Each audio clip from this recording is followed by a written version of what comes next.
human brain,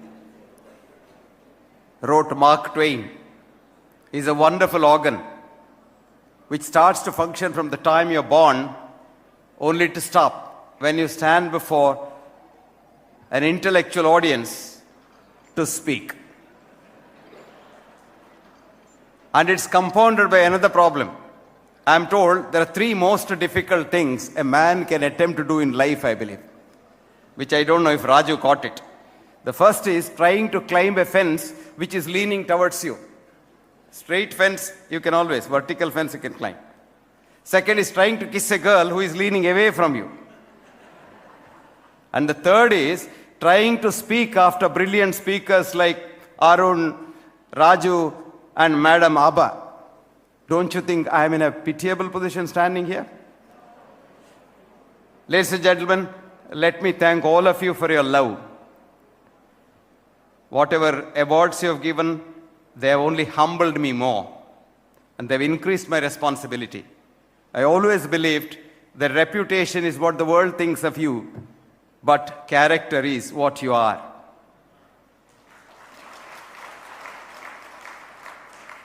There is so much good in the worst of us and so much bad in the best of us that none of us have the right to criticize any of us.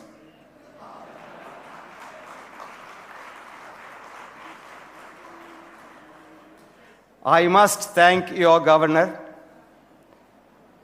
In fact, he didn't know me at all, and he called me and said, "You must come for my conference," which was a pleasant surprise. I felt happy. I didn't bargain for this kind of an audience and this kind of speakers preceding me. Anyway, here I am, and it's my duty, ladies and gentlemen, to listen to you, to talk to you this morning. And it's yours to listen to me. But let's have a contract, because we are teachers. We go by the calendar, not by the clock. If any one of you in the audience has finished his or her duty before I seem to have finished mine, raise a hand, my speech will stop. Because I always believed in what Thomas Jefferson once wrote. When he became the president of America, his uncle told him, "Thomas, you are a great speaker. But remember, as a president, you have to follow these three rules. Stand up, speak up, and shut up." Friends, Rotary is a great organization. As your international president's representative told you, you have made a difference in people's lives. I am very happy. Congratulations, Godspeed, and good luck for the future. Having listened to the three speeches preceding me, I was thinking of talking to you my mind from my heart. Are you prepared to listen to the other side of the coin? Okay. Now, what is service? Let's contemplate about it. What is service? I'll give you an example of what Wordsworth wrote about service. Service, wrote Wordsworth, service is like the daisy. The daisy, with the shadow that it casts, protects the lingering dewdrops from the piercing sun. Look at the morning. I don't know how many of you get up before the sun rises. If you went for a walk early morning, there's so much of dewdrops, beautiful, tender dewdrops sitting on all places. And the sun comes up and destroys them, burns them out. But this little flower, daisy, what does it do? It doesn't join the Rotary Club or Lions Club, but it just does its duty of opening up in the morning.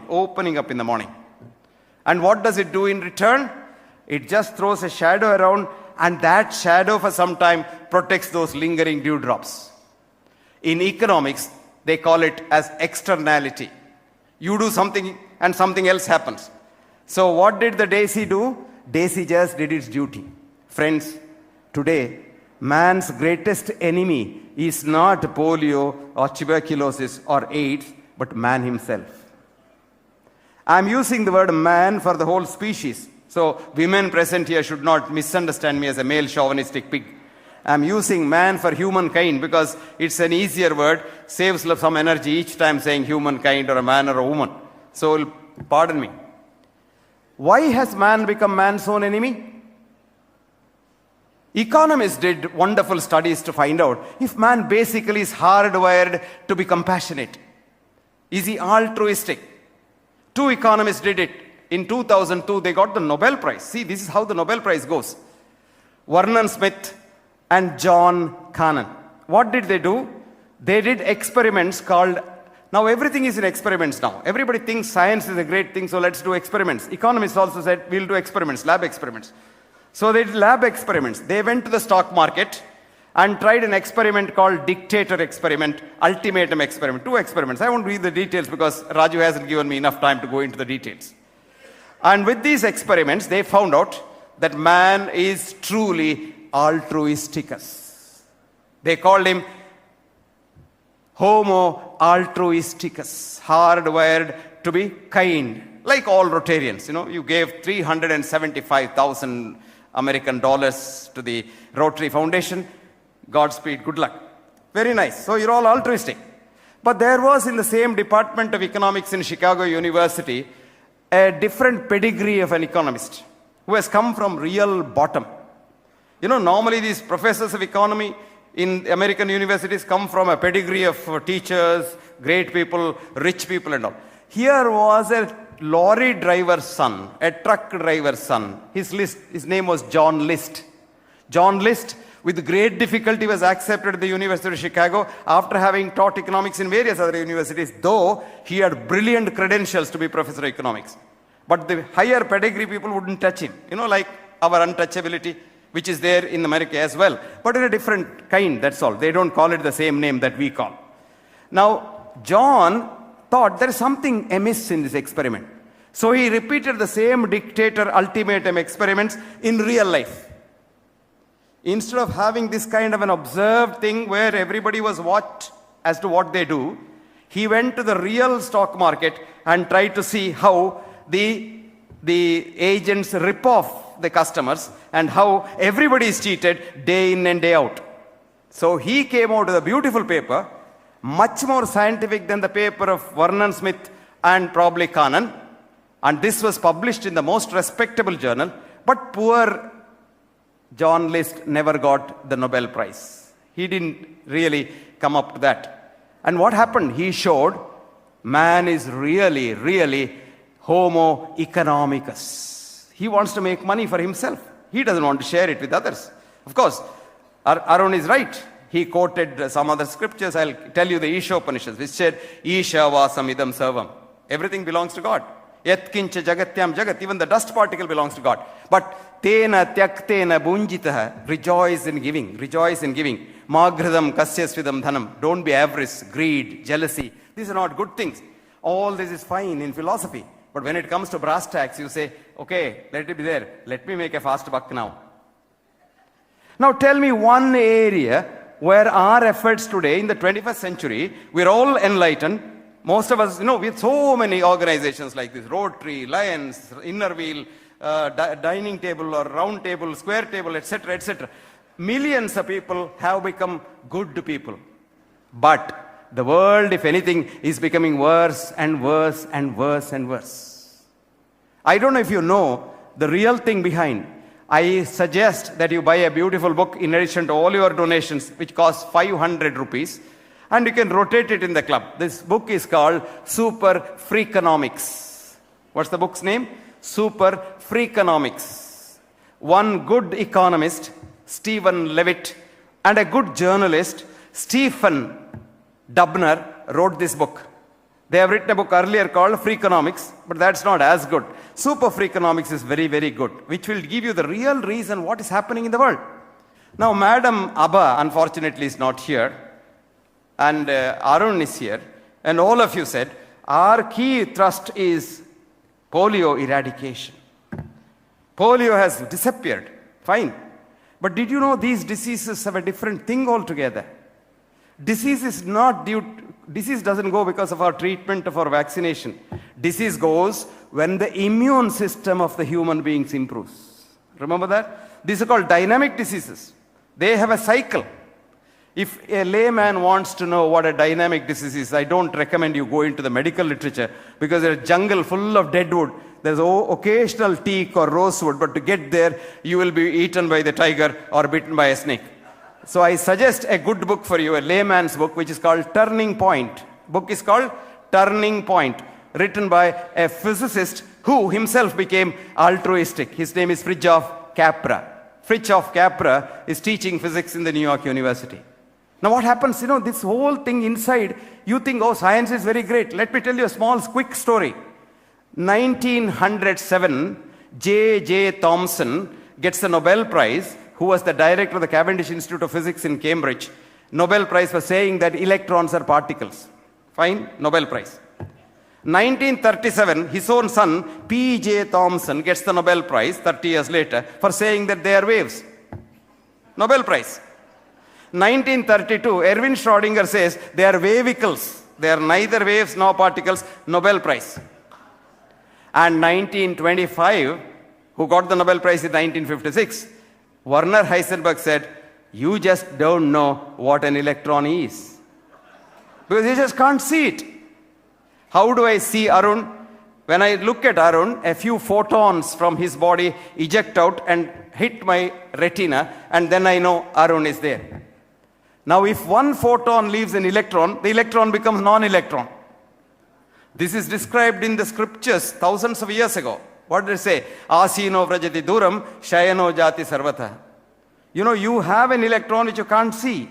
And so beautifully said in the Gita, which is from the Upanishad, which says, Bahir antascha bhutanam. It is inside and outside of everything. Charam acharamevacha. It keeps moving. You're all, moving leptoquarks, but you look solid. It's Maya.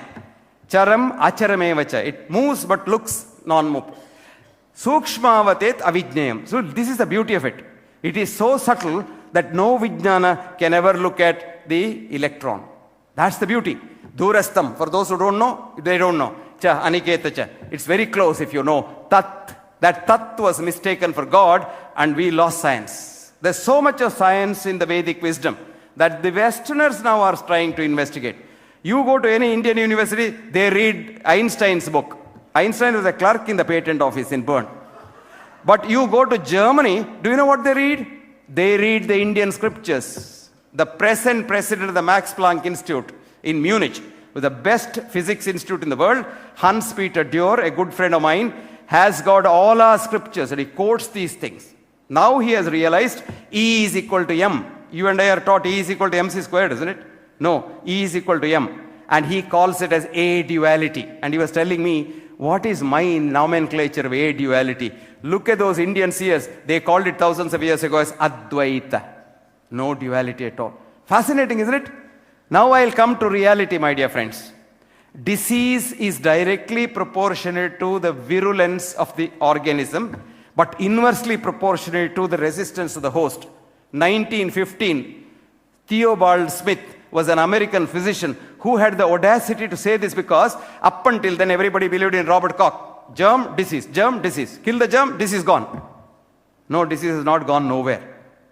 I won't tell you more about polio because it might hurt, because you don't want to know the truth. Truth is bitter.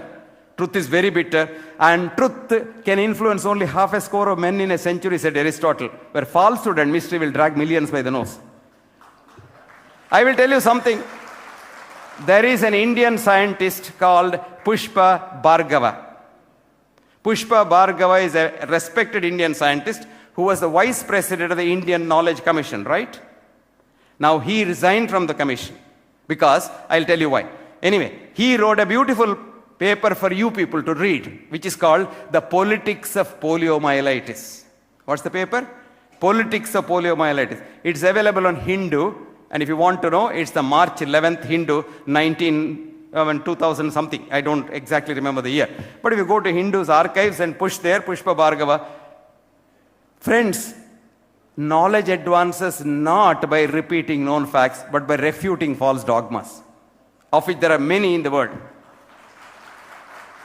Number one, even a textbook of medicine as recently as 2006, the British National Formulary has this sentence in it. Number one, do not give live oral polio vaccine to malnourished children. Number two, if you want to give it, first improve their nourishment, and when they have enough nourishment, then only give it. Number three, space it by more than 1 month, because repeated doses quickly will damage the system. And number five, it's only in India that the 31st dose is being given the other day. I mean, the argument is all children don't come every time, so we'll give it. Those who have come, they have taken 31 doses. Now, what happens in a poor child if you give polio vaccine? It's a live virus. So, if the virus goes in and your whole immune system's head office is in the gut, from your mouth to the anus. And we need germs there. Do you know how many germs you got between your mouth and anus? You'll be shocked. 10 to the power 13, 100,000 billion germs you got there. If they're not there, you're not alive. We have a symbiosis with them. And this virus goes there in a child which has no immune system at all. The virus mutates.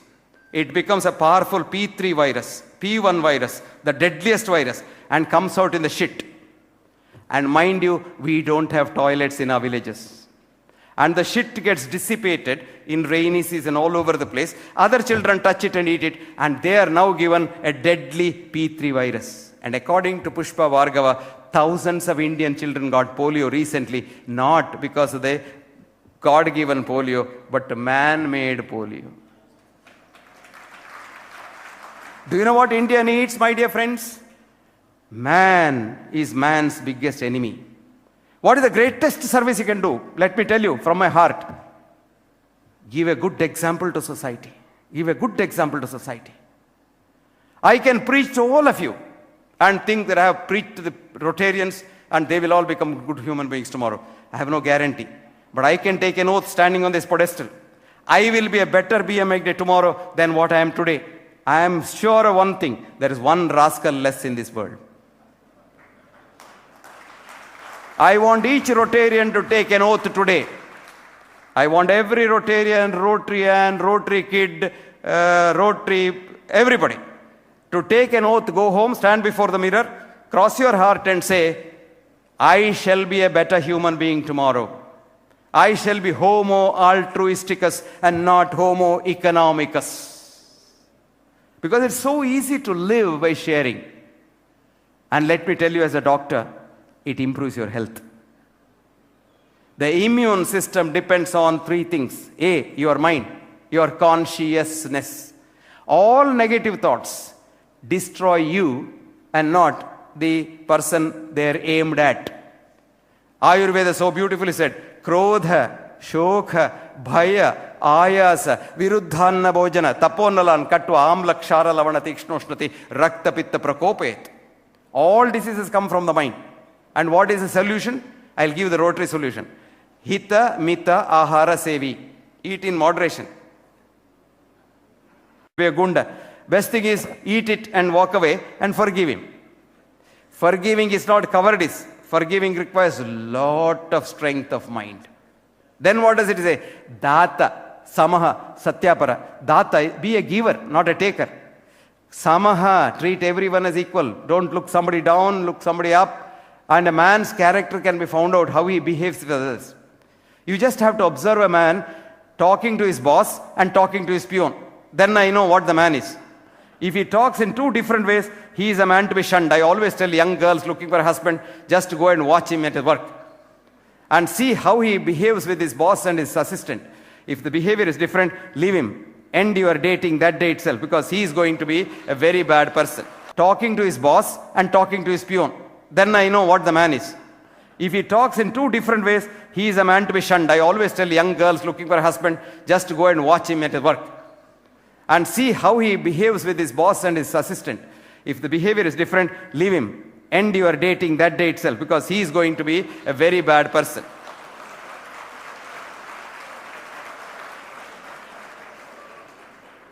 Now what does India need? Service, I'll tell you. 5 things. The UNIDO said 5 things India needs. 5 things. A, clean drinking water for every citizen. Clean drinking water. Even in the remotest village, I'll tell you how to give clean drinking water. You know water supply? Go to the village and tell them, collect the water in a clean vessel, open vessel, cover it with a thin cloth, put it in the hot sun for 2 hours. No germ survives there. The greatest germ killer is the ultraviolet rays from the sun. Even if you have an air-conditioned bedroom in the 5-star place, open that in the morning and let sun's rays come in so that your bedroom gets sterilized. And for saying that sun rays kills every germ, Phil Nielsen got the Nobel Prize in medicine in 1903. நான் பொய் சொல்லலை, நிஜமாக சொல்கிறேன். I'm not bluffing. I'm telling you the truth. Now, clean drinking water. 2, 3 square meals a day uncontaminated with human and or animal excreta. It's very difficult. 3, economic empowerment of village women. Man earns, he drinks, comes home empty-handed. Woman can sleep empty stomach, but she can't see her own children sleeping empty stomach. Not knowing where your next meal comes from is the greatest risk factor for a heart attack and cancer. Did you know that? If you know, they did a survey of offices in England. The managing director never got a heart attack as much as the peon got. The managing director gets a salary. You know, a study recently showed the minute you get a Nobel Prize, walk that Stockholm, you know, you just walk that stage, you live 2 years extra.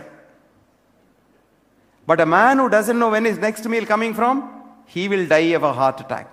So, please empower the women economically. 3rd, 4th, 1 toilet for every house. Lot of things get managed. 1 toilet for every house. 5, see that girls go to school at least up to the 20 years, because fertility between 16 and 20 is 5 times greater than after 25. If a girl in India can get married after 25, population problem automatically decreases. You don't have to cut nothing.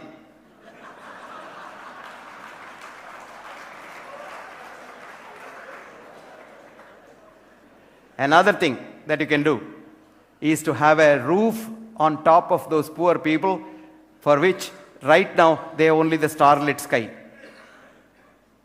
This is India's need of health care. I saw beautiful pictures of midday meal. I love it. But that doesn't do the job. The child is made in the mother's womb in the first 3 months of pregnancy, which is called the first trimester. This is the time all organs are made, and if the mother doesn't have nutrition, organs are not made properly. So the child will, if ever it survives and comes out, 50% of them die in the uterus. That's called stillbirth. If they come out at all, they are very small children, and they have a very small heart, very thin arteries, very small pancreas, very small liver. That's all right, because they live at least up to 30 years and then become diabetics. You know, this poor fellow, if he survives 30 years, he goes to Dubai, cleans the road, comes back with some money. There he eats a lot of, meat and things like that, which is very cheap. By the time he comes here and goes for a checkup in Justlock Hospital, he's a diabetic. That doesn't matter. But what worries me is there is a part of the brain called the hippocampus major, which is necessary for memory, creativity, learning, studying, everything. And this is so small in these children whose mothers didn't have nutrition, that these children, even if you give them 150% reservation, cannot pass SSLC. Because they have no creativity at all. I want you to give midday meal for every pregnant woman in Bombay, poor woman in the slums, right from the day she loses her first menstrual period. Please do that. You will get a generation of brilliant children who, even living in the slums, will one day get a Nobel Prize.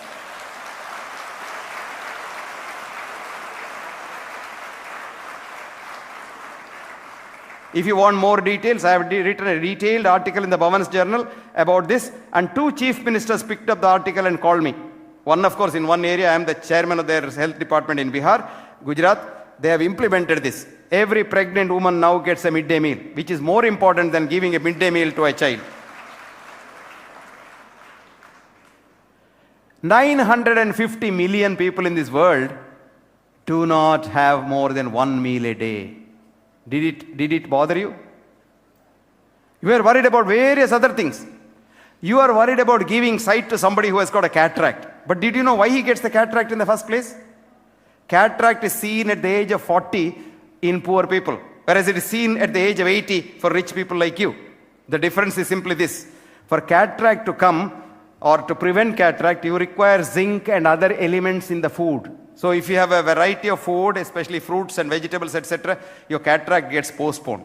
These poor people don't have that at all. They have some rice gruel or wheat gruel and some dried thing or some pickles. They have nothing.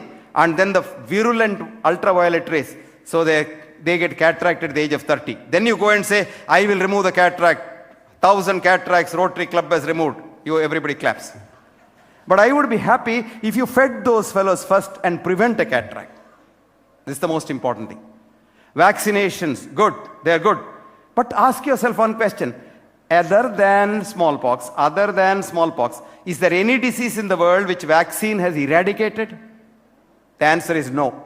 For the simple reason that a vaccine does not eradicate a disease. It will give you an impression.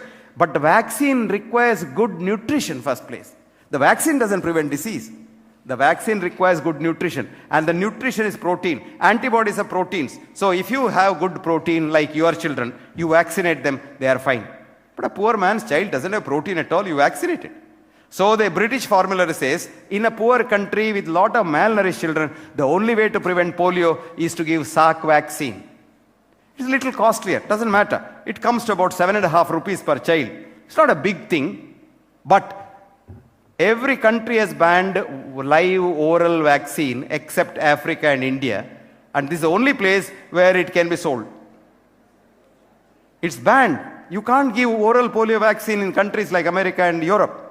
You can give Salk vaccine, which is an injection vaccine.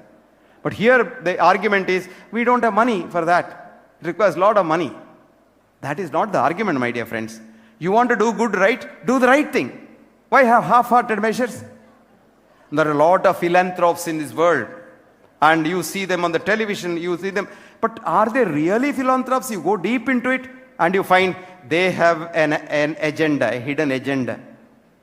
This is what worries me. So I want a Rotarian to walk his talk. And many times what happens is we have superficial talks. I'm reminded of a joke. One day a fool like me was traveling in the plane. He was a very arrogant fool like me. And next to him was sitting an innocent girl, high school girl, reading a book very seriously. So this man wanted to strike a conversation with that girl. He said, young lady, I am told that if neighboring passengers talk to each other, planes go faster. Why not I start talking? She said, fine.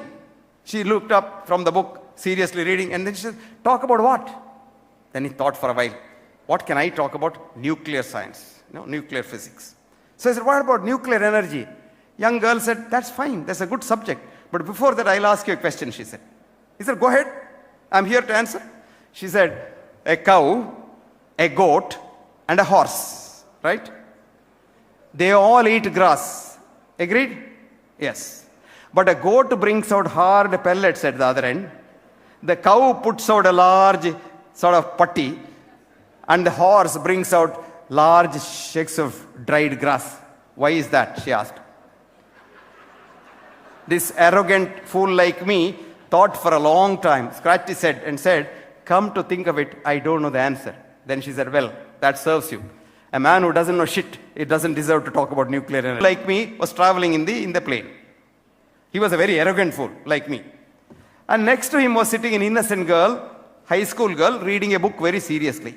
So this man wanted to strike a conversation with that girl. He said, young lady, I am told that if neighboring passengers talk to each other, planes go faster. Why not I start talking? She said, fine. She looked up from the book, seriously reading, and then she said, talk about what? Then he thought for a while, what can I talk about? Nuclear science, nuclear physics. So I said, what about nuclear energy? Young girl said, that's fine, that's a good subject. But before that, I'll ask you a question, she said. He said, go ahead, I'm here to answer. She said, a cow, a goat, and a horse, right? They all eat grass. Agreed? Yes. But a goat brings out hard pellets at the other end. The cow puts out a large sort of putty, and the horse brings out large shakes of dried grass. Why is that? She asked.